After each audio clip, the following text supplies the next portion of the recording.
a good day. So far. You're not allowed to say that till you're back in the car. Well, even if the state turns to shit, I don't think it could be that bad. Well, now you're just asking for it. Yeah. Don't say that. Don't say that when we're with you, dude.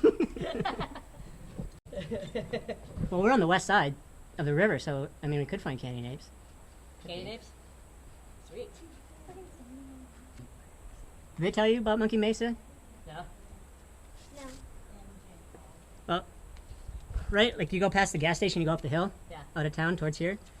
That big mesa on your left, right as you peek out, that's Monkey Mesa.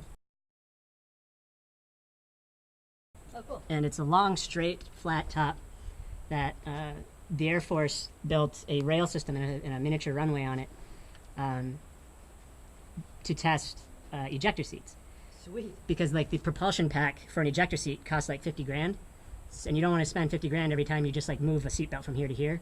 Yeah. So they built this rail, just gets things moving at like 200 miles an hour, and it just stops suddenly, and the chair goes flying off the edge of the cliff. Parachute deploys, and they go down, they collect it, and look at the ballistic gel and the dead pigs. And That's awesome. so they would start with ballistic gel, then go to crash dummies, then ballistic crash dummies, which are expensive, and then a pig corpse. And this is to find like pressure points, broken ribs and stuff on the inside. And the last thing that they would use is chimp, a live chimpanzee. You're about to have the funnest ride ever. And eventually, they got to a point where they didn't need to do any more research because there's only so much you can do with an ejector seat. Yeah. And they just kind of closed the place. And when they closed the place, they had about 20, 25 chimps that you can't really do a whole lot with. Because after a certain age, after their teenage years, Yeah. they can't be around people. Like, you can't give them to a petting zoo or anything because they just get super aggressive. Okay. And you can't reintroduce them to the wild because by that point, the monkeys have already have their own community, and they'll just be killed by the other monkeys. Huh. And so they were just going to have to put them down because you couldn't give them to a zoo either for that same reason. Because like the zoo monkeys are a family, and you just put this asshole in there. Yeah. So they're just going to put them all down, and their handler had major issue with that, and he took them up past Smith Mesa and released them up by Lava Point. Huh. And Lava Point in a straight line is 10 miles that way. Okay.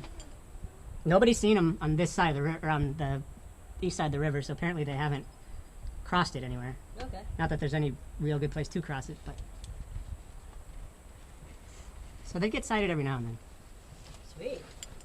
But that was years ago. And they're still sighted like once or twice a year, which means that they're breeding, which is interesting. Because they were only supposed to be females, because it's hard to keep male monkeys in captivity after a certain age, because they just become assholes. They become too fucky. So somehow, they started breeding. It's like Jurassic Park. Na, na, na, na. I've heard that you can smell them before you can see them. Which I believe. Monkeys are dirty fucks. And they're hyper-aggressive against women.